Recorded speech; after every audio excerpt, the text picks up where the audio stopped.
We figured out a way to guide people to an end destination using only vibration without the need for visual or audio cues at all. Our first product, Wayband, is a wearable haptic navigation device for the blind and visually impaired. We had gotten an article published and it had made its way to this guy, Simon Wheatcroft. But he reached out to us and he was like, if you can have this technology ready by November, I'll run a New York City marathon with it. We saw it and it was kind of like, let's just do it and see how far we can get. We did a 6-month sprint. And on November 5th, 2017, Simon ran the first 15 miles of the New York City Marathon without any sighted assistance. Working with the blind and visually impaired was a wonderful challenge.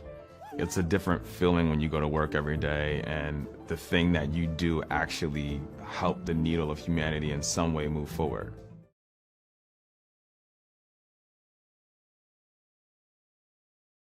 Hi, my name is Keith Kirkland, and I'm a co-founder at WearWorks. At WearWorks, we build products and experiences that communicate information through touch. Now, this is called Haptic. Haptic means of or relating to the sense of touch. And what we built is we built a band that allows people to navigate to an end destination using only vibrating cues without the need for any visuals or audio. Hello, Keith. How are you? I'm doing pretty fantastic. You know, again, this is one of the things where you ask people how they're doing, they're like, fine, okay. And then they just kind of leave it at that. When someone says fantastic, you're like, yes, I love it. Thank you very much for being here. I saw you on a award ceremony for a organization that accelerated called Mass Challenge. I had never met you before, but I liked what you were doing. And I'm like, and as you were talking, on the Zoom celebratory event, I'm like, who's this guy? Who's this guy? I go, because Mass Challenge is like literally one of my worlds, one of my babies, but you're in tech. I go, and you're in med tech. And I'm like, ooh, a group of people that I don't associate with that often. So before we talk about who you are, what you do, before we talk about what you do, because I really want to get into this, I want to talk about who is Keith. Let's start from little Keith all the way through. I want to hear your, I know everyone's like, you're like, little what? Okay. Who are you? Where are you right now? But what's your story up to the point of education? Yeah, so I was born and raised in a little city called Camden, New Jersey, right outside of Philadelphia. I had 3 brothers growing up. My mother raised us as a single mother. We were pretty poor, like as everyone else was around us. So it didn't really seem like you were poor. It just seemed like this was life. I guess somewhere I was always really good at art growing up as a kid. Like I don't remember learning how to draw. in 6th grade, I was like drawing Bart Simpsons for chocolate milks. And, I got most artistic in every yearbook that I was ever in, like elementary school, middle school, high school. And so I had this natural ability. I just really loved drawing. And I had this love of like video games and comic books that was like deeply spurred on by a group of friends of mine. It's like, still it's the thing we connect on. They actually have like a gaming Twitch channel. I came on there and guest game with them. Like that's our whole life for like 30 years. So, this got me into art and got me into drawing. But I also was really, really good at math and science. And so I kind of figured out early on that I wanted to be an engineer. After I realized that like as an artist, I felt like, there's a good chance that I might not be famous until after I was dead. And my 11-year-old self didn't really sit well with that one. And then I thought a little bit about architecture, but really like math and science was so easy for me. I was like, I should be an engineer. And so I eventually graduated from Camden High School, went on to Rutgers University, studied mechanical engineering, graduated with a mechanical engineering degree. I ended up working for Rutgers University, the school I graduated from, in their Center for Advanced Energy Systems, doing like energy assessments work. And then about 6 months in, I got laid off. And when I looked at it, I was like, wow, do I really want to do engineering? And that's when I made a really sudden shift to basically do something else. Okay, so I'm gonna, you gave me a lot of stuff to work with right now. And so I'm gonna wheel back a little bit. So yeah, the kid that's drawing, you're drawing, and I always sit there and say, the word poor is all relative because you seem happy. I mean, like again, the way that you started this conversation was very, very clear. You're a happy person. And so you're the kid that's drawing. Was it something that someone else in the house was doing, or your brother's doing it too? Was it something that your mother had done? And where did it come from? It just all of a sudden you put pen to paper and it just things started happening. Yeah, actually, I had a conversation with my mother a few months ago, and I was like, "Hey, mom, like, when did I start drawing?" And she was like, "Oh, I remember you were at your grandmother's house, and she had bought my uncle apparently could draw when he was young, and he still drew. Does a lot of work in like masonry and construction work, and so he did a lot of like structural drawings. But like, he had this book for him, and it was like how to draw like comic characters, and you start off with one circle, and it was a linear progression of like add circle 2, add circle 3, add smile here, add eye here. At the end, 6 steps, you end up with Mickey Mouse, right? Or whatever. And so it was like, wow, I guess from my point of view, it's like the logical progression of it just really made a lot of sense. And she was just like, yeah, you saw that book, you started drawing, and you just kept drawing ever since. And so, and it was really spurred on like by my friends, like my friends that I played with, like, like my boy Lauren, my boy Tehran, my boy Gene, they were all into comic books and video games. And so we would always draw together. Like Lauren was inking his own comic books, creating characters and storying them at 14. And I'm just like he could generate a full original scene from his head. And I'm like copying comic book covers. So it's like, compared to who I was with, like, like my skills were like subpar, like very obviously subpar, and so it was like, I think a big part of it for me was like trying to keep up with them, like because they were really good. And like I had to get good because I don't want to put my drawings next to theirs and like look like the dude can't draw in the drawing crew, I do love it where so I love that it started with your uncle, which I love that it was like someone that spurred something in you, but it's always where and I'll use the comparison to my grandmother traveled around the world, and it was great. And like my grandma always came back, and she always gave amazing presents from all over the world. She would go with her church groups, and I'm like, I go, and you thought like one day I want to do that, but you never thought it was going to be real. So I mean, I would just learn about it through books, and then I started meeting kids that were younger than me traveling, and I was like, whoa, where are your parents? I'm like, we don't need our parents. We just like, I mean, we pick the location, they know where we are. These are the rules that we have to follow, and we travel around the world during holiday. And I'm like, what? And then that's when I started doing it, because I was like, because you see your own peers doing it, and that is all of a sudden the game changer for you.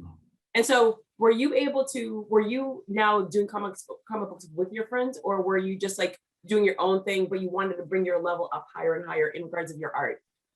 Yeah, I think like, I think from a comic thing, we were really kind of doing our own individual thing. Like Lauren had his books, he had his characters. I mean, we would talk about it a lot. We'd give him a lot of input. We'd review it a lot. But I think that kind of like, from an artistic point of view, it's like we never did like a joint work together. Now that I think, we've never done a joint work together now that I think about it. So it was like, everyone was just kind of doing their own thing and then like show and tell almost. So it was almost kind of like you had this kind of critique class in a way. You know what I'm saying? And, from all of us, like Lauren was like totally like the star, maybe Tehran and I kind of battled it out for a second. Maybe I was a little better than Tehran. Sorry, Ron, you know what I'm saying? Like Gene was up there, you know what I'm saying? Like he'd have some really great days and then like, kind of slip off, you know what I'm saying? So, but like Lauren had this ability in particular of just consistently delivering these like amazing visualizations. And it like, he would just be working from his mind. And I'm just like, wow, that's so impressive. Like, that's what made me realize I'm like, okay, like, like that's a level of creativity, that ability to imagine detailed fiction is like, that's not my gift, you know what I'm saying? like, but I still really enjoy playing in that world and playing in that space. And it definitely fueled everything that came after, because basically you just make like video game powers and the products that help people, you have $1 trillion industries, Absolutely. The evolution from being that kid that was like, I mean, again, the creativity was flowing. You were coming together with your friends. I think it's amazing and impressive that you're giving critique and you're getting it. And you weren't even, I mean, I don't know even how you were feeling about that, because most people don't like being criticized. But even when you're younger, how was that getting that critique, not criticism, but critique from your peers? And how did you get to that point where now I'm going to work harder and be more diligent about where I'm going to go to school, and you ended up at Rutgers?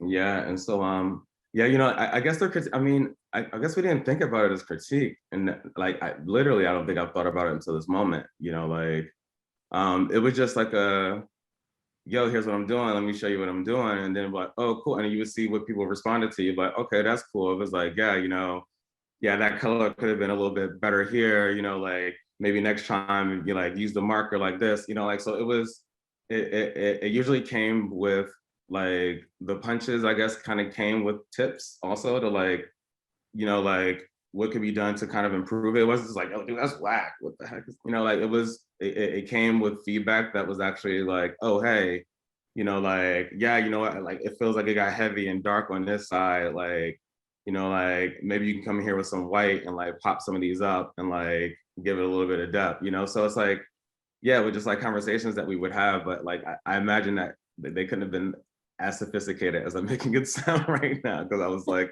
12 years old or 14 years old, you know. So, but yeah, it was just a back and forth that just constantly happened.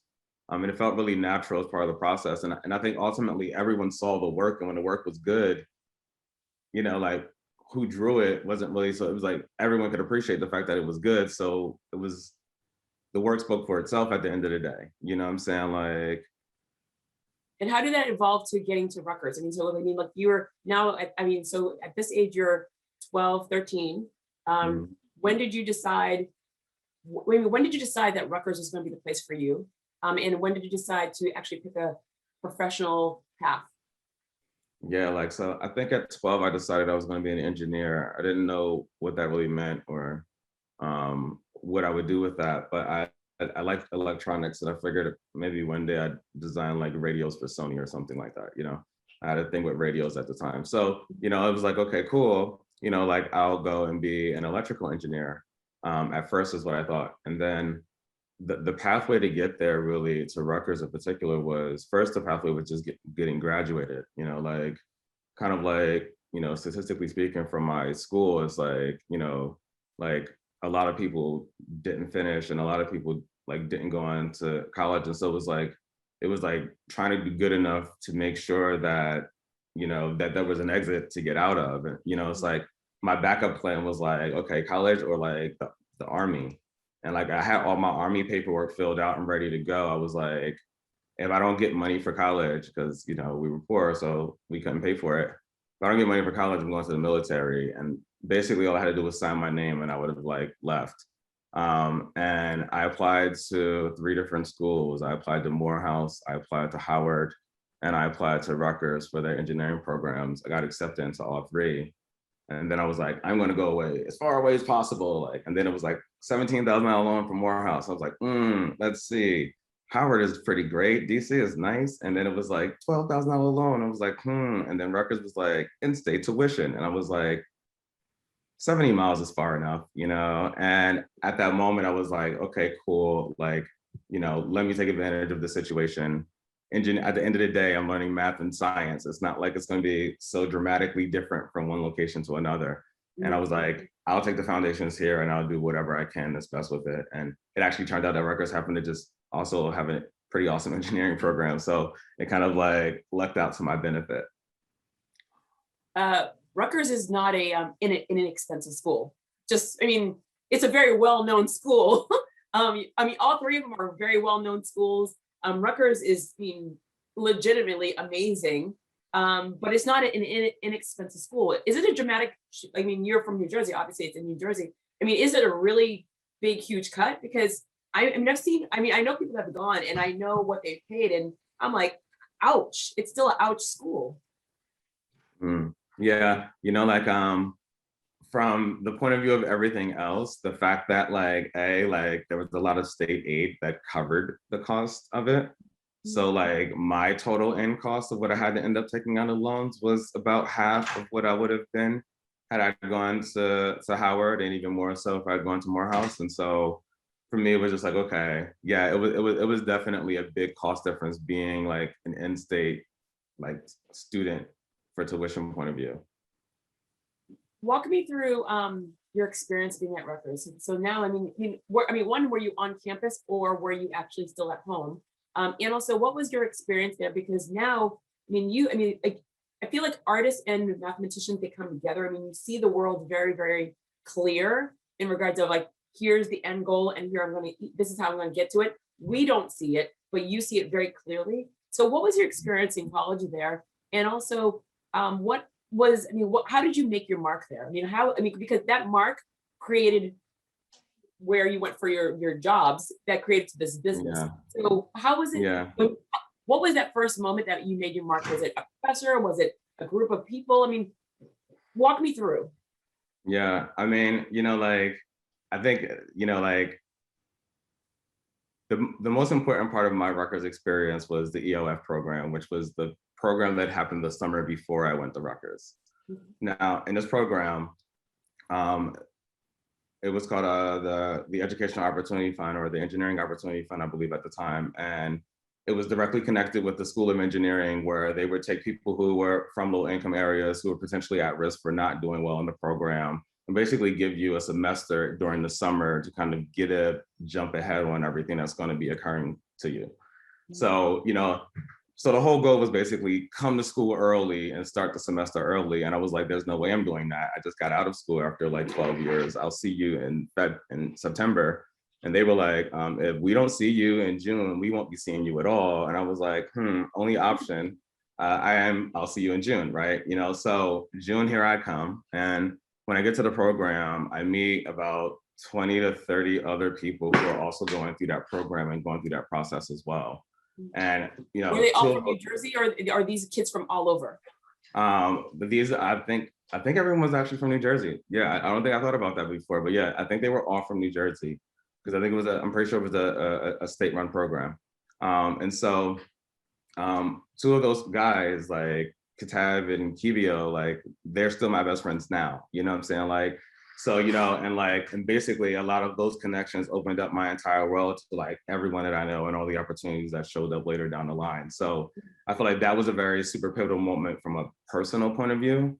From an educational point of view, Rutgers was not my shining moment. Like I walked in with a bit of arrogance around, because I felt like I was in my area, I was pretty smart. I graduated like 20 out of 340 or 50 people, you know what I'm saying? Like, I felt like I was pretty smart. And when I walked into school, it was like, hey, make sure you do all your homework. And I'm like, I hadn't done homework, like a good part of my high school time. I just showed up and took the test and got good grades. I'm like, homework is for like people who need to do that. I don't need to do that, right? And, and I was hit with a very rude awakening when, when I realized that I was smart based off of an educational system that was like not necessarily anywhere near the top of its class, you know what I'm saying? So it's like, it was a different understanding, thinking that this was the education that we all got, and like, here's where I stand, so relatively speaking, right? And so that was definitely like a knockdown portion of it. But then the other portion of it was that the people who were coming there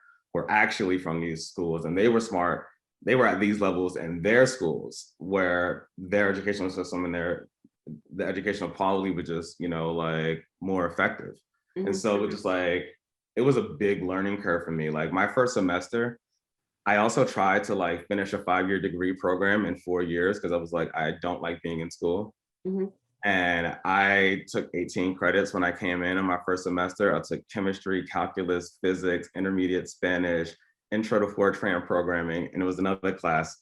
And basically, what were you thinking? I'm sorry, but what were you thinking? I was like, let's get this over with as soon as possible so I can get to the real world and like stop learning and like make some money and like, move life along. You know what I'm saying? Like I was just like ready to do stuff, not like learn stuff anymore. And so, and basically I that semester, I ended up pretty much like at the end of that semester, my GPA was a 0.667.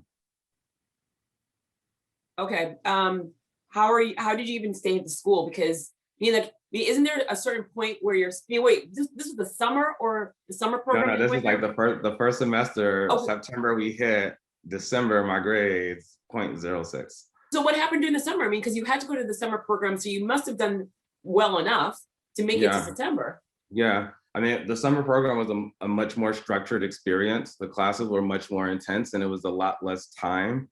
And so like, once I got into actual school, where it was just kind of like, oh, you don't actually have to go to this lecture. You can just like read the notes, and I'm like, okay, cool, let me do that instead. Or, you know, like it was a lot of like trying to find ways around it. Or it was just it was, I understood that the material was hard, but what I didn't understand is that like, and it would took me 2 years to figure out while I was at Rutgers, was that like I didn't really understand how to learn stuff. You know what I'm saying? Like, and so like basically in those first 2 years of Rutgers, I felt like that's the period where it was like, this is when I taught myself how to learn something that I don't know.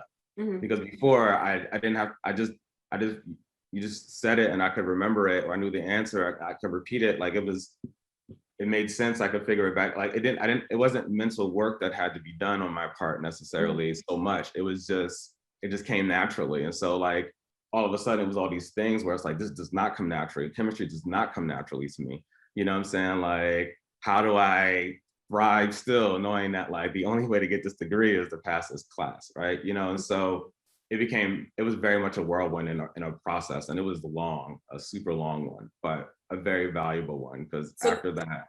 So after that first colossal flop, like disastrous flop, ridiculous. What happened? I mean, because I'm sure you got talking to not only from your mother, but also from the school. So what was that turnaround where like, okay, I need to get like, you know, I need to like figure it out really quickly?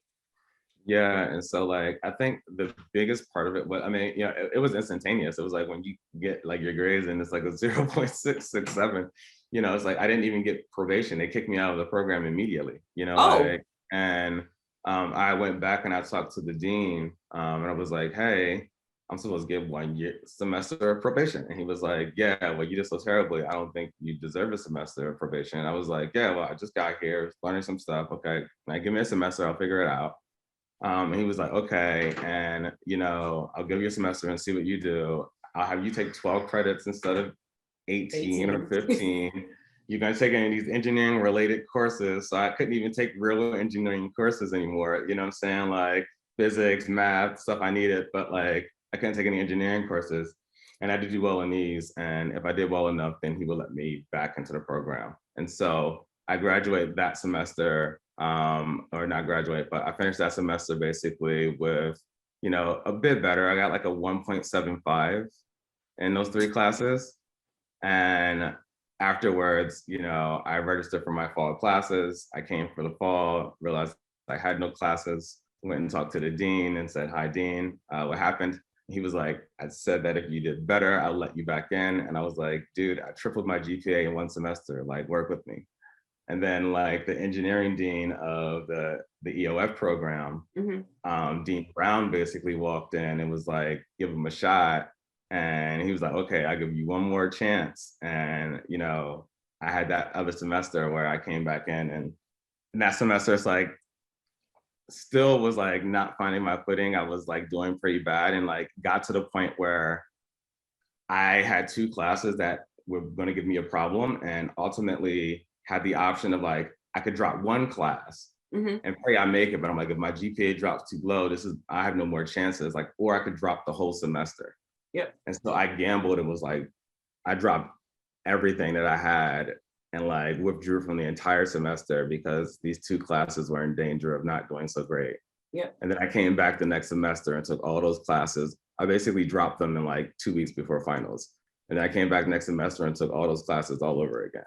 So, you know, like, yeah, Rutgers was, I want to say, shining moment. It was definitely a grind moment. It was a grit moment. It was a lot of figuring out, you know, and then ultimately, I think that like, you know, I graduated with like a GPA cumulatively that was high enough, you know, like in the 2.4, 2.5 range. I think my last semester I was like 3.0, you know, in that space. So it's like I found my footing, but it was very late in the game. It was a lot of process. And so my 4-year degree my 5-year degree that I was trying to rush in 4 years, like I walked out like on year 6. You were given a lot of shots, my friend. I mean, and most people would have little, all right. So 1, you advocated for yourself many times over. You were given a lot of shots. You go, and then basically you just like, I'm going to fight for myself. I'm going to fight for myself. So that's amazing, because most people would have just quit. And I love that you're like, you advocated for yourself every single step of the way. And you had some angels saying, okay, let's give him another shot and another shot and another shot. You just So learn for it. so you graduate, and then do you go from graduation to startup or graduation to job? Yeah, so I go from graduation. I get actually really fortunate. I was actually doing an internship at the Center for Advanced Energy Systems which is housed in Rutgers University as part of their mechanical engineering department. And they at the time we were doing a lot of work around energy conservation in particular. 2003, 2004 in this area. And so the blackout in New York had just happened. We're like, wow, like this power thing is real. We'll probably be good around work for quite a bit of time. And a project that they had brought me on for, they just gave me a full-time job when I graduated. I didn't even look for a job. It was like, hey, you want to work here with us full time? I'm like, yeah, sounds great. I like you guys, And so all of a sudden, I was like, I'm a real engineer now, kind of sort of. And I'm like, wow, this is so cool. But I still come to the same place. Like I still come to the university, and then 4 months after that, I get laid off basically because we were brought on for a project that basically the approvals had been done, but the actual check hadn't been signed. And because the department was operating in the red to gear up for this project, they had to let everyone go that they brought on for the project until the check came in, which actually didn't clear for like a year and a half later. So it was kind of, it ended up like, nothing. I had a great time there. It's like nothing intentional on their part, but like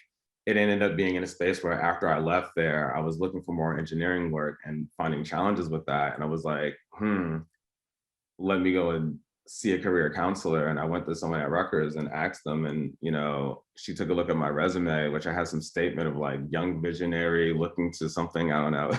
It was like a paragraph, and I was like, instead of like an objective, I had like a personal statement, right? And she was like, do you want to be an engineer? And I'm like, yeah, I want to be an engineer. Of course I did. I just did 6 years doing this degree. Why would I do anything else? What are you talking about? That's not the kind of questions that I'm hoping that you'll ask me. And then ultimately though, like after she asked that question 5 times in the same session, like I got down to like, actually, engineering is cool, but like, no, it's not necessarily exactly what I want to do. And so all of a sudden it became this search of like, okay, well, what do I want to do now? And I'm like, well, going back to root, right? I've always been good at art. I'm not really doing anything with it right now. Maybe there's, maybe it's a reason that it's easier for me than it is for most people to do that. Maybe I should use that. Maybe the gifts that I have are at the center of what I should be doing with my world. But the thing, I can never be like a true artist. Like I can never do something that like, I always have this example of like throw paint on a toilet bowl and put it in the middle of a museum and be like, this is art, like I felt like, and I feel like there are some people who can do that and they do that amazingly well. It's just like, I can't personally do it. You know what I'm saying? Like, and it's just like, the thing that I loved about engineering is that you took these crazy scientific principles that most people can't understand and you made them do things that most people need or that are very useful. Like most people don't understand how electricity works, but they understand that when they move the switch, like light comes on and I can see, right? You know what I'm saying? Like it's a very direct relationship, and in between all that science and technology is like someone designing an experience that makes for you this whole crazy principle feel as easy as flipping on a switch, right? And so it's like art plus engineering. And at the time I was just like, fashion. And so I was like, I ended up basically deciding that I wanted to do fashion or something in fashion. And at the time I was really centered around, I didn't really know what I wanted to do, but I thought I'd be a buyer, thought maybe I'd be a designer, just wanted to be in the industry and felt like, okay, useful art, fashion, let's see where this goes. And ended up getting a job at Nordstrom, like selling men's shoes, and then found out that I actually had a personal love of shoes. I'm working in a shoe department and I'm looking for an area of fashion design to go into. So I decided to become a shoe designer. And then I used my time at Nordstrom to basically build out a portfolio. I had like the women's team review it, and then I submitted it to FIT. And basically, I started a bachelor's program all over again for a 1-year program to do like shoe and handbag design. So that's what brought me up and moved me to New York from Jersey. All right. So, all right. That's cool. I mean, because I'm like, I'm all right. So the engineer part, like this is like, I get that. The shoes are amazing. So when I was the first year of Mass Challenge, I met a woman that she was in this, I forgot what career she was in. Casa Couture was the name of the company. And she went to Italy to learn how to make shoes. I mean, so you're now in the shoe department at Nordstrom, and are you going to Italy? You're not going to Italy, are you? Are you learning how to make shoes at FIT? Yeah. And so, FIT actually, when I was, so my whole thing was like, after my engineering thing, I was like, I'm never going back to school ever again in my life. You know what I'm saying? I know how to learn. I learned the important thing. I'm never doing that again. So the first thing I did was like, I'm going to be a shoemaker. Let me figure out how to make shoes. And actually it's like, Ferragamo was like basically like my idol. And so I was just like, okay, cool. From my point of view, Ferragamo was like the ultimate standard of like shoemaking, right? And so I'm like, so my goal was like, okay, get as close to Ferragamo as I can, right? And so I'm like, how do I do that? First, I need to learn how to make shoes, right? And so I start looking, and I was having a really hard time finding books that really showed the process. And, it would just, I couldn't find any information around how to make them. And then ultimately I ended up finding the program at FIT because they had, the only fully accredited shoe design program in the country. Like, I didn't learn how to make a pair of jeans. I can't do grading at all. Like, I only know accessories. I know handbags, I know shoes, I know belts, my whole program, I didn't want to do all the other stuff for fashion. I wanted to do shoes and shoes alone. And so I had a conversation with myself and I was like, wow, technically I can do this 1-year program because I already have a bachelor's degree. Yep. And, does this make sense? And ultimately the conversation that I had for me was like, well, if school is the fastest way to learn something, then whether you like school or not, you should probably just do it this way, because why spend 6 years learning this information when you can get it in one?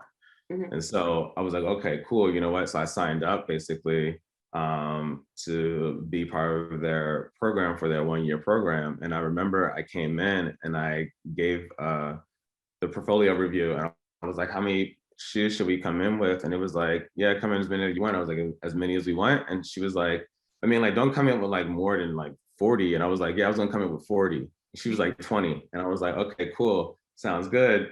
And then I remember we had the interview and she looked through and she was like, okay, cool. And I was doing this crazy stuff. Like I had this heel that was like an angel bent on one knee with his arms like this and like the wings wrapped around like the calf, and it was feathers. It was just like crazy sculpted, like just ridiculousness, and then, it's funny. Ridiculous, like it's art. It's art. Yeah, it's art. But then you realize like how hard it is to make that heel, and all my shoes were like wink, wink, like, like not making that thing, So, but I had this crazy portfolio coming into it, and she looked at it in like 5 minutes and was like, okay, cool, this looks good. And was like, and she's like, okay. And I was like, can I ask you a question? And she was like, yeah. I was like, okay. So, what would you recommend I do if I can't get into here and I'm not willing to wait another year to learn how to make shoes? Like, what would you advise my next step to be? And she's like, I don't think you have anything to worry about. And then like, I got my acceptance letter like 3 weeks later. Nice. To join FIT. And, FIT, for anyone that's listening, is like Fashion Institute. The Fashion Institute of Technology. Well, it doesn't, because again, literally, it's like there's MIT and there's FIT, and everyone's like, so as you kept on saying FIT, people were like, we have to sit there and say what it stands for. So Fashion Institute of Technology, which is like the most amazing school in New York for all things fashion.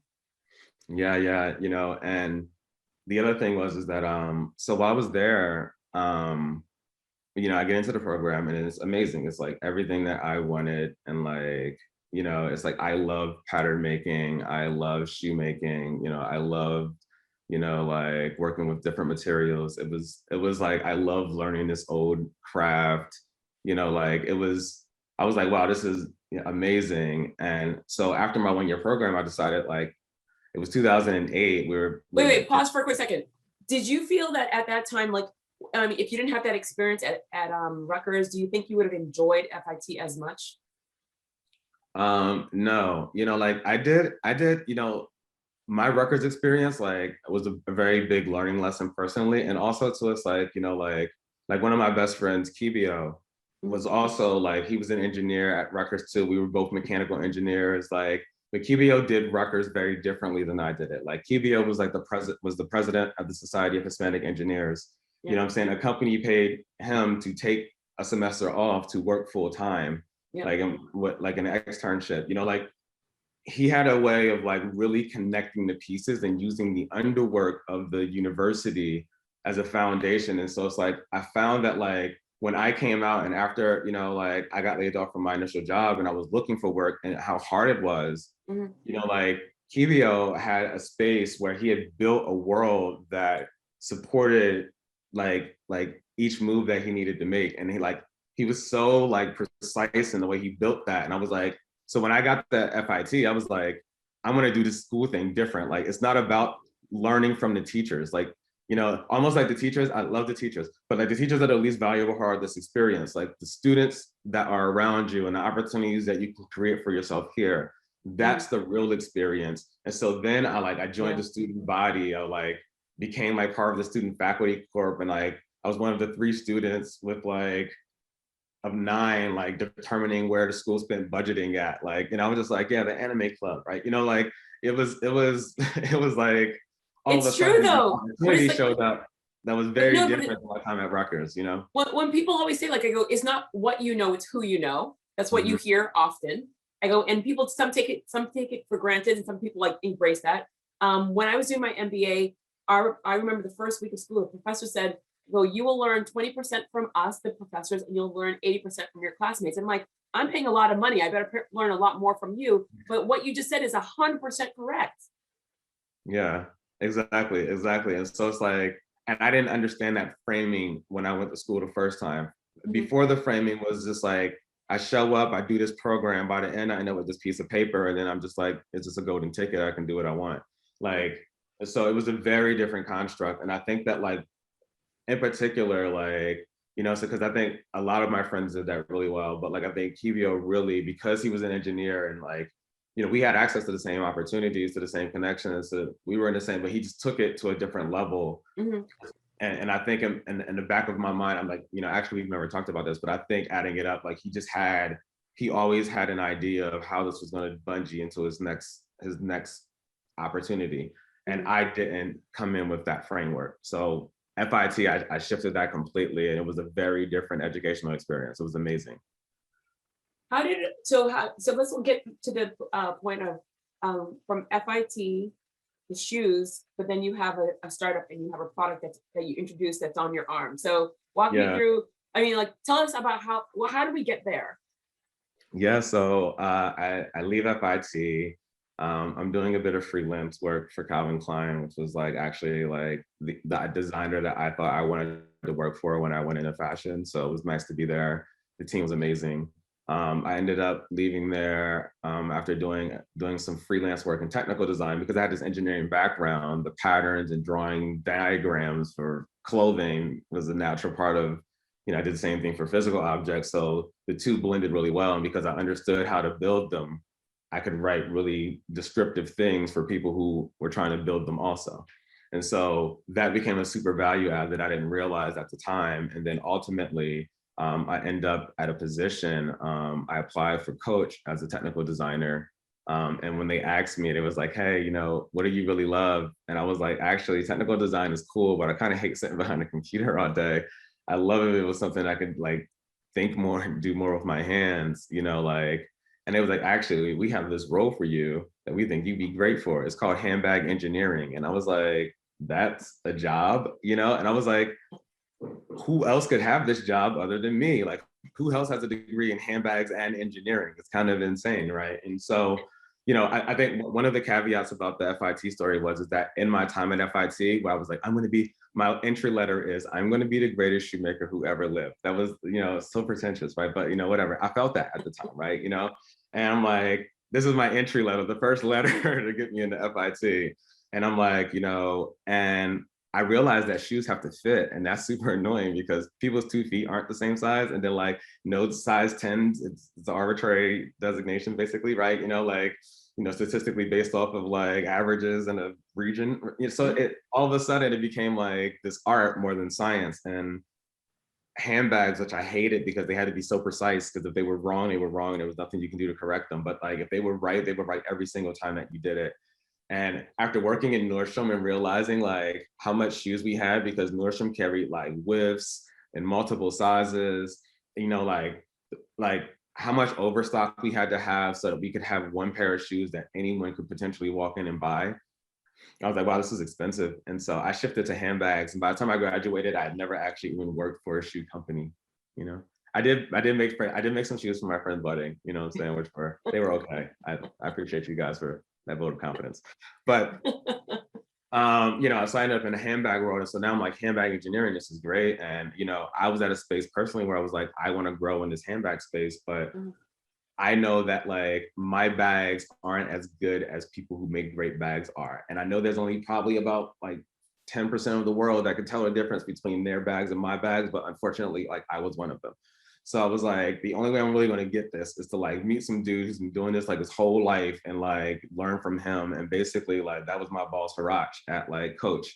And so it was just like a match. I was like, this is fantastic. So I was at Coach for 2 years. I loved it. I love Coach.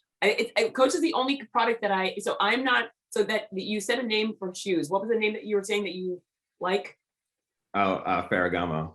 Yeah, I have no idea what that is. All I know is I'm that girl where I love beautiful things, but I loved buying things overseas because there's no real name tag, but they're just gorgeous. They're overseas. No one else is going to have it. I will not be, I mean, I think it's because I worked in the media. I refuse to be a walking billboard to anybody, but Coach is something that it's a brand that Coach and a Burberry are the only brands that I'm like, that I love. Burberry, because it reminds me of Catholic school. And I go, and Coach is just, it's subtle and only certain people will know what it is. But other than that, it's just so subtle. It's not screaming at you. And so the shoe, is that the one that has a red underneath every single heel? No, that's Louboutins. That's for women's shoes. Like Ferragamo is like an Italian company also like that. Basically like, you know, in the 50s, you know what I'm saying? He was like a really, really big thing, and his legacy has kind of persisted on through his fashion house. And so, you know, it was like, but like basically it's kind of like, you know, there's a lot of people who feel like Ferragamo is the person who made in Italy mean made in Italy. When you're talking about shoes, at least. So yeah, so he was like kind of like an idol of mine from a shoe design. I'm sure if I saw it, I would know, because I mean, so my dad was a tailor, and so we're from Haiti, and my dad was a tailor. So when I tell you I love men's clothing because I've watched my dad make them, but I can see when something is done well. And I think that's why I'm like, I'm not about the name tags, I'm about the quality and the quality and the longevity of something. My dad, when my dad died 6 years ago, and he had these 10 suits that he made that my brother got. And I mean, they still stand the test of time, where the photo of my dad in the suit and my brother in the suit are just, it's amazing how they're so well made. So when you're saying that you know the quality of your purses versus someone else, and if it's done right, it's right. If it's done wrong, it's wrong. I get that. I mean, I love when I'm looking at a tie. I love giving ties away for a present, because a tie made well, you look at it and you could see how it's sewn, and you can see when someone's doing a double Windsor or a single Windsor, it is done well. When a shoe is made, I mean, you're not like you're getting it resold because you're like, I'm not giving up the shoe. Exactly. Sold. Where all these shoes right now are just like plastic, and they're just like, people just throw them away. I'm like, this is why we have waste. Exactly.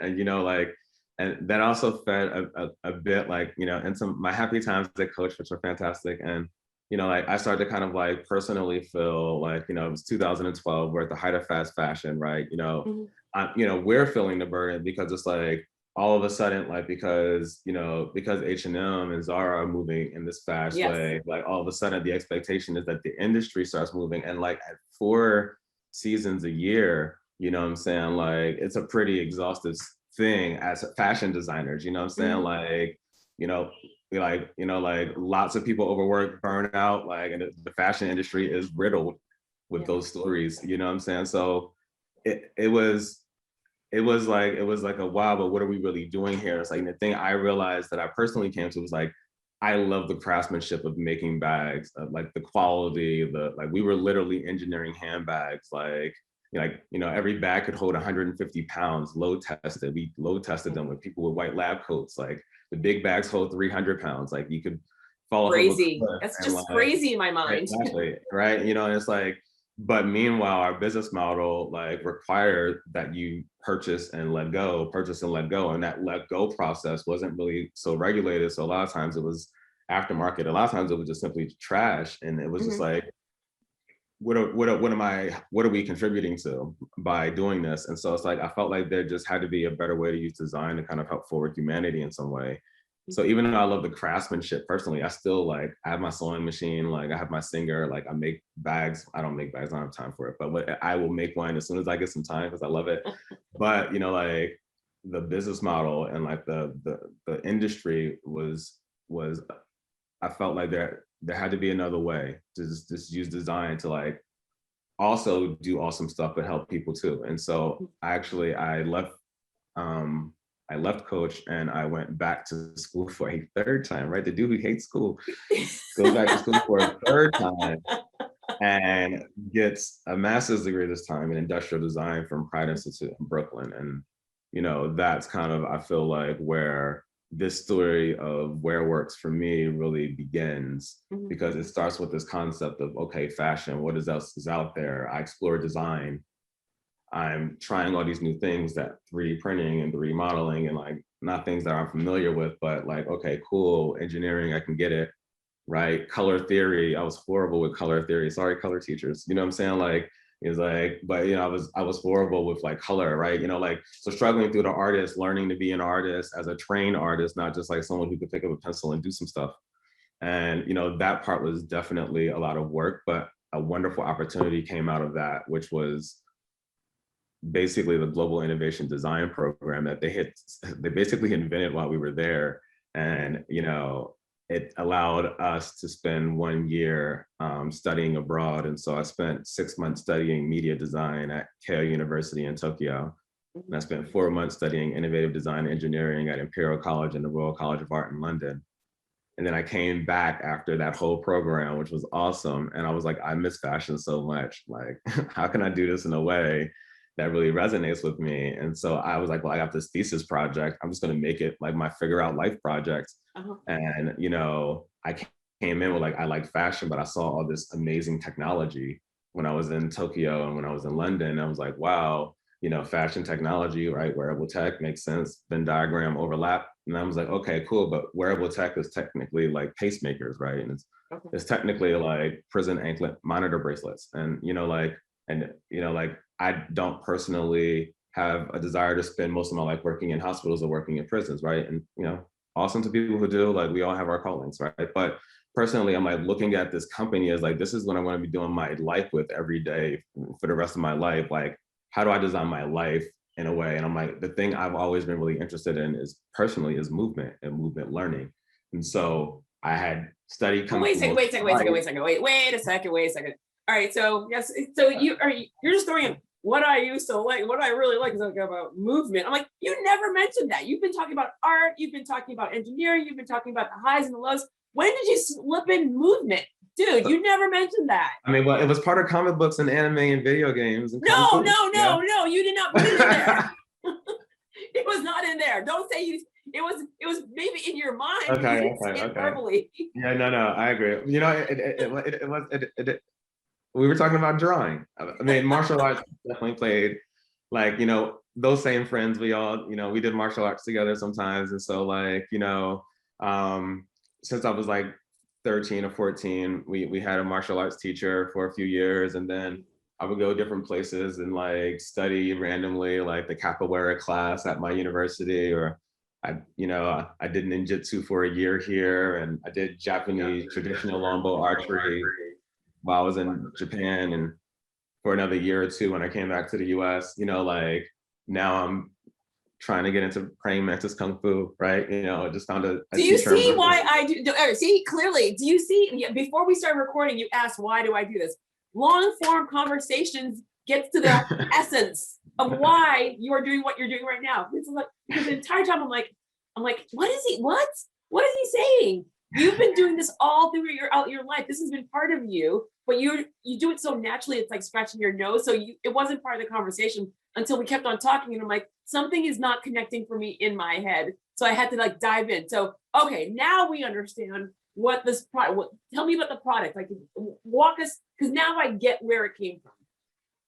Yeah. And so ultimately, right, like this kung fu background stuff, like I came into my thesis project, like, what am I going to do with life? And I'm like, I like movement and movement learning. And I also I had 2 partially torn rotator cuffs and 2 shoulder surgeries. I have a herniated disc partially in my lower back. I have a bad knee because I was doing long distance running on concrete. And, I picked up skateboarding on my 33rd birthday, and my Achilles was starting to kind of wear out a bit faster than it probably would be nice to.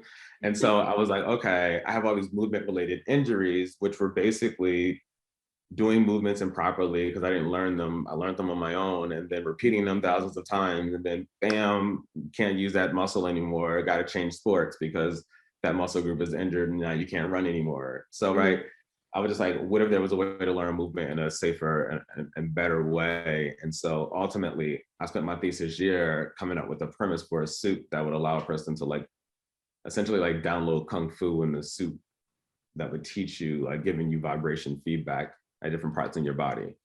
So am I wearing this? Am I wearing a suit? And as I'm wearing the suit, is it giving me keys of okay, little sensations to where to move?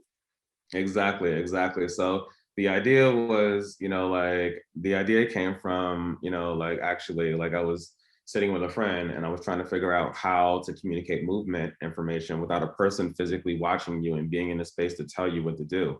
Because that's expensive and people can't afford that, which is why people learn on their own, right? But if it was more accessible, that people could learn for free any movement they wanted to start, and they could start off on a good foot and not potentially injure themselves, right? So I'm like, okay, where can we get this information from, or where how can we get this movement into people without a person physically being present? And at the time, my friend walks over and she puts her thumb in my back and her index finger on my right shoulder, and she does one of these. And so I straightened up my posture because I was typed over the computer, how you get into the thing. She's like, bam. And she walks off. She didn't say a single word. And I'm like, holy crap. If I had motion capture data to know my current and optimal posture and vibrating motors where she put each of her fingers, I could simulate this whole experience, and she wouldn't have needed to be here to do it. And then all of a sudden it became wow, I could use this, and you could position someone's body basically through gestures at different points in their body. And essentially you could, teach them Kung Fu or cats or, traditional Indian dance or whatever you'd like to teach them from a point of view of movement. And so that was my opening into this world of wow, this would be really cool if this thing could exist. And I built out some prototypes of pieces of it, but the whole ecosystem was a bit expensive to kind of put all together. And so I was personally about to leave and start a company to figure out how to do that. And along for me comes my co-founders. They've been part of my education experience, and Kevin and Yang come together. They decided that they wanted to create a haptics company in particular. And they were like, hey, Keith is working on this haptics thing all year. And they basically walked over to me like, hey, we're going to start this company.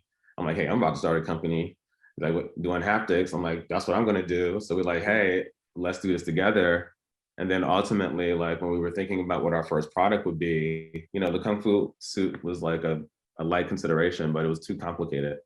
And then my co-founder Kevin mentions how he met a person who was blind, had him come speak to a class about inclusive design, which was kind of a new thing back then, and had him give him talk about his experience. Can you describe what inclusive design means? Yeah, so inclusive design is when you design for not just the majority of people, but for the people who are also considered quote unquote on the fringe. So if you're designing an experience and you're designing media, coming from a point of view of your PR background of designing media, yeah, you have to have visuals, but you also need captions because someone might be blind watching the story and listening to the story. And so the story has to be as verbally, persuasive to an audience that might not have access to sight as it does to a sighted person who's seeing it.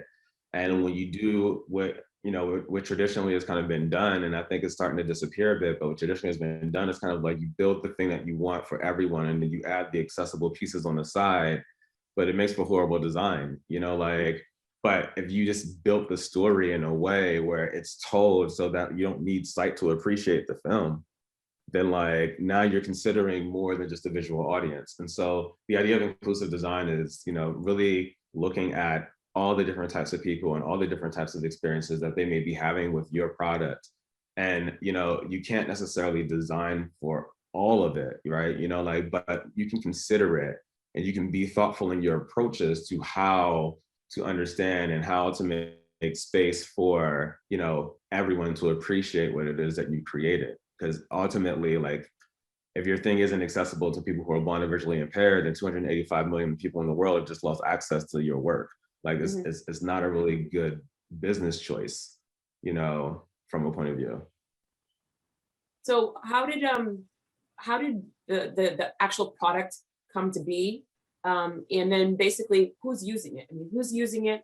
I run marathons, and I have seen many people where they're running and they have a partner, they have the concierge runner with them. And so how did you choose this audience to use your product? But how did the product come to be? And how did you choose this particular audience? Because I'm assuming it could be used more than just for runners.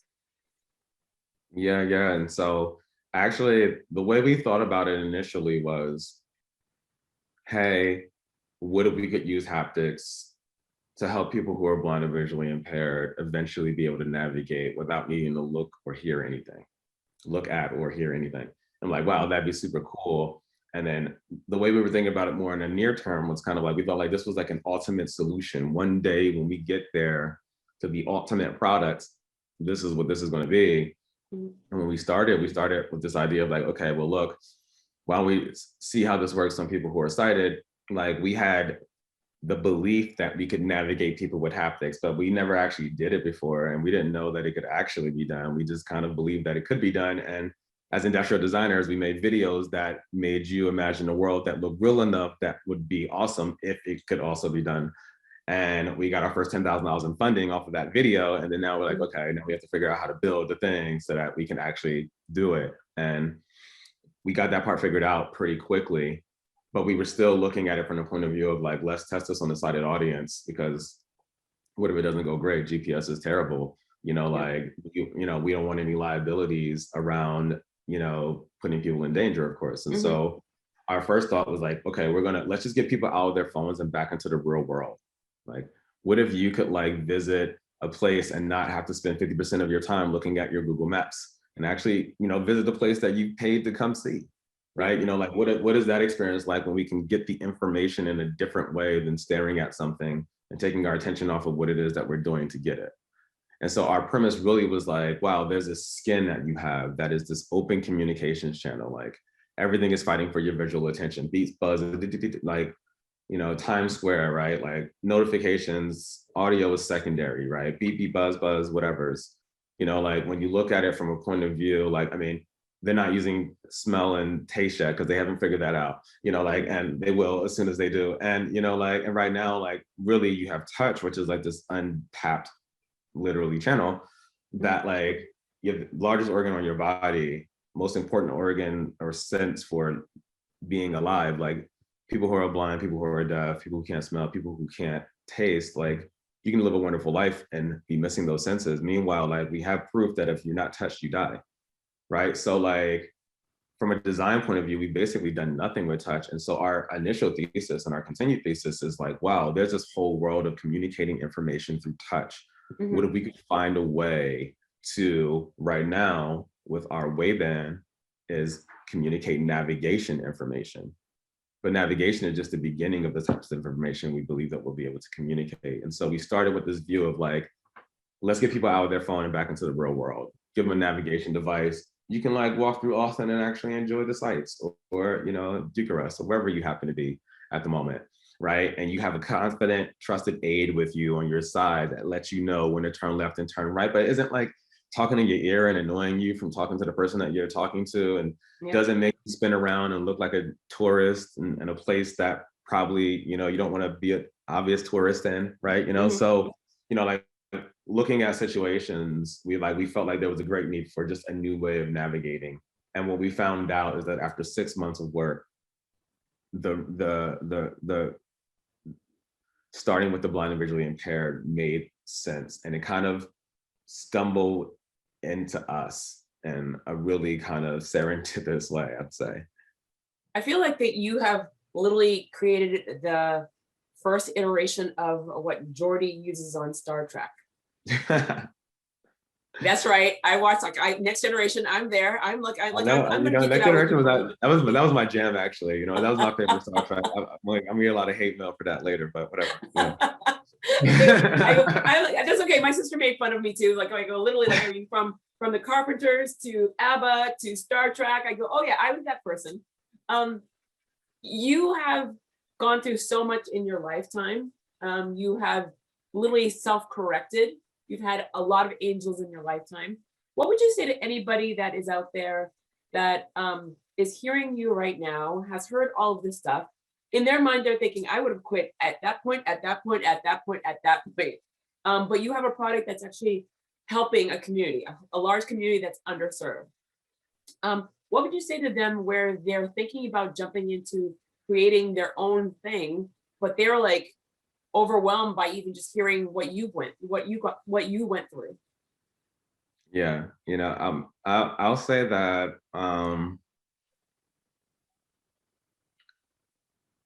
don't listen to this story like this is the beginning of the story.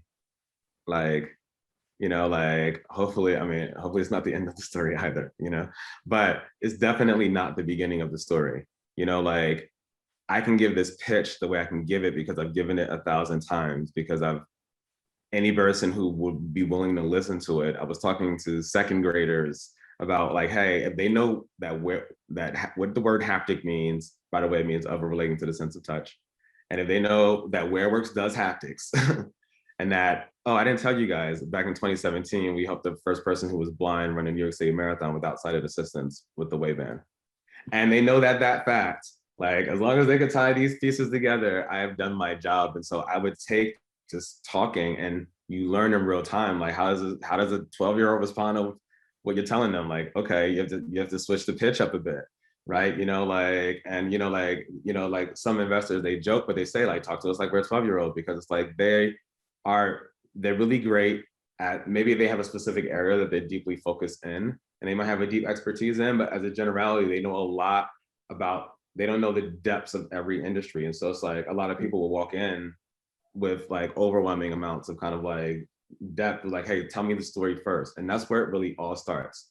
It really all starts with your story. Like if you have your story straight, like, and you get your story straight over time, it's not a perfection thing, but the way you get it straight is by sharing it constantly, because the more you keep it in your head, like you'll get into an echo chamber and you'll think you'll make the most beautiful thing in the world, and when you present it, like someone's gonna be like, it's a crack there, and you're gonna be devastated, right? But like if you throw it out there, like, hey, here's a scribble, what do you think? Like, I don't really like the proportions of that. Like you take information into the creation process, and that way it's like the thing that you're building is not necessarily the thing that maybe you would ideally build on your own, but is the thing that the people that you want to help want you to build.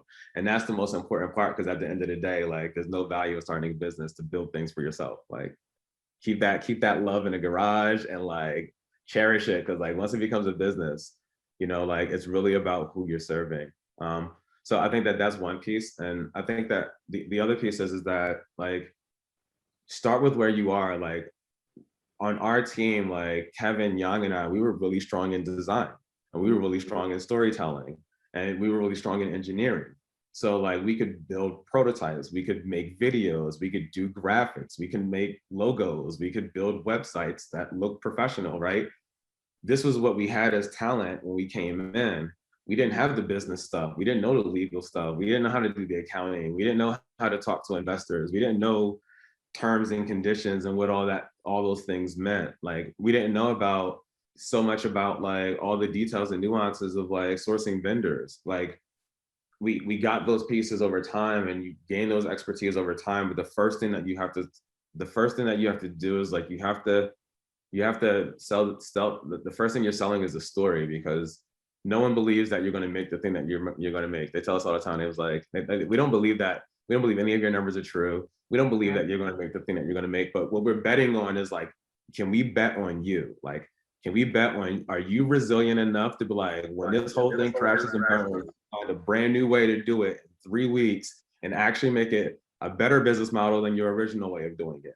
Like, can you figure it out? And that's what they're really betting on you for. So figure it out. like, but figure it out in a pace and a time that makes sense. You don't need to do everything right this moment. Like, like, do the pieces that are important, prove out the pieces that are the most important, and just slowly de-risk. And when I say de-risk, I mean, to an investor, it's like, I don't know you, you're a risk, right? Yeah. Hey, I know you, and you had this company for 5 years. Okay, slightly less risky. Oh, hey, I know these other investors who invested into you. Okay, slightly less risky. Oh, hey, your product helped this person run a marathon. Slightly less risky, right? At a certain point, you get to a point of de-risk. And at that stage, there's different types of investors that are comfortable with different risks. So be conscious of that. Angels, they're the most tolerant of the most risks. So that's why you love them, really. Love it. Wait, and- I'm sorry. Well, I just want to chime in because I have 2 more questions for you because I don't want to take too much of your time, so I have 2 more questions for you. In a condensed way, can you just tell us how it was, now you are running your own business, but you're running your business during a pandemic? Yeah, the pandemic actually, it shifted the way that the world moved in a way that was actually quite advantageous for us. My team, we have been a remote works team from the very beginning. My engineers are in Hamburg. My lead software architect is in Michigan. I am currently speaking from Romania. My co-founder is in Mexico City, working with our manufacturers there. So, we have this distributed team that we've always worked in this way, but we required, the real world required a lot of like in-person meetings to get a lot of things done, which is obviously time consuming. And obviously sometimes, depending on like who you are and where you are, inaccessible. And so all of a sudden the pandemic comes and everyone is comfortable working the way that we've always been working. Like, we closed like $500,000 since the start of the pandemic in our fundraise, and we're halfway to our goal of raising $1 million right now, and we think that we're going to close the next few in the next like month or so. So it's like all of a sudden the pandemic made people more accessible. It made this idea of work and personal life blend. It put everyone, I think, at a bit of ease and a bit of empathy in a way that traditional business, kind of like with the presentation of it all constantly, like didn't necessarily allow for. And it allowed us to make some really authentic connections, and some amazing opportunities showed up for us. I love it so much. Clearly there's so much more to talk to you at a later, this is definitely not the last time, because you kept on talking and then you would then slide something in and I heard it, and I had to pull you back. So clearly someone's out there not asking you these sort of questions, which I love, because you're saying all this amazing stuff, but you're probably forgetting it because you're like, it's just part of you. It's like scratching your nose. And by the way, you're in Romania right now? Yeah, I'm in Bucharest right now. Come on, see, you just keep adding more stuff. So why are you there? Actually, I came here to work on an exhibition that WearWorks was going to be a part of, which is called Nevăzut in Romanian. It means unseen. And ultimately, I came here last summer, realized that the blind condition here had the ability to be improved by simply changing people's perspectives around basically showing them that people who have a visual impairment are more than capable, and doing it in a way that isn't so necessarily textbook. You need to have empathy, but like, let's just remove your sight for an experience so you can understand what a sightless world a tiny bit is like, so that you understand that like when you lose this, you don't lose everything. And I think that that's going to be a big conversation shifter here. So we were going to work with the museum project, a theater director here in Romania, some actors who were going to do some voiceovers, and we want to tell the stories of blind individuals in each room to give people a sense of like what that world was like for them from their point of view. So that's what I'm doing here in Romania. So you've been there you've been there for almost a year? No, I just got back to Romania like 7 days ago. So. Oh, okay. Wow, that's amazing. Oh my God, that's amazing. All right, so my last question to you, which I really don't want this to end because there's so many more places I can go, but we have to end. I have another interview after you. So if you had a personal, I ask this of everyone, so like no matter how many times you talk to me, you will always hear this. If you had a personal ask and a professional ask of anyone that's listening to you right now, what would be your personal ask and what would be your professional ask? Yeah, so I think let's start with the professional. That's easy. So we're raising $1 million round right now. We're about 50% closed on it, and we're looking to close out the last 500,000. So if you feel that anything of what we've talked about around this story is exciting to you, this world of haptics, would love to have you involved. And then from a personal connections point of view or a personal request, I think that I think that I found in my last few weeks of existence that sometimes the people around me are going through a bit more than I may recognize, or they may be giving or leading credit to. And, I was comfortable taking their expressions and their things at face value. And I think that now, if I had a personal request, I'm like, yo, take a look at somebody that's close to you and just do a check-in with them for real. But yo, nah, for real, how are you? Because I feel like everyone is in a bit of space around something that, they're anxious about, they're excited about, they're frustrated about. And I think that a bit of empathy might go a long way. You know what I'm saying? Keith, you are a hidden gem, my friend. I don't know if you realize that you are a hidden gem. There's and not just hidden gem, there are so many different layers about you. It's amazing. I mean, whereas literally you're focusing on yourself, your self-correction, your friends that you're naming your friends because you're still friends with them. I go how you've learned from them, how you've critiqued each other, how you've made sure that you've found ways to succeed, how you keep just adding more ways to help society. I mean, holy crap, where have you been hiding, dude? So I just want to say thank you. Thank you very much for talking. Plain sight. That's my inner ninja. You know what I'm saying? I got to turn it off sometimes. No, I mean, it has been absolutely amazing talking to you and hearing your story. I mean, this is what I love. I mean, I love this so much where your product is great. I go, and that was just I heard you for a snippet. I go, but there's something about you that just stood out to me. And just your story is just legit. It's it's a legitimately great story. And I get why you have your product. I get it now because it's who you are. Who you really are, but also where you came from and all the things that you've done. So thank you very much for sharing just just a small part of it. I go, because there's just so many more different things where when we have more conversations, I'll hear more. Yeah, and I like to also thank you for creating a platform for, I'm quite sure, the 170 other million people that you've done before me. We've done 175 plus interviews so far. Giving us a platform to have our stories be told. And because most of the time it's our spotlight is the 5-minute pitch, so really deeply appreciate the time that you took to put this all together. And thank you so much for reaching out to me. It was absolutely wonderful. One, it's educational for me, but two, it's very therapeutic as well, because I get to laugh, I get to smile, I get to meet people I would have never met.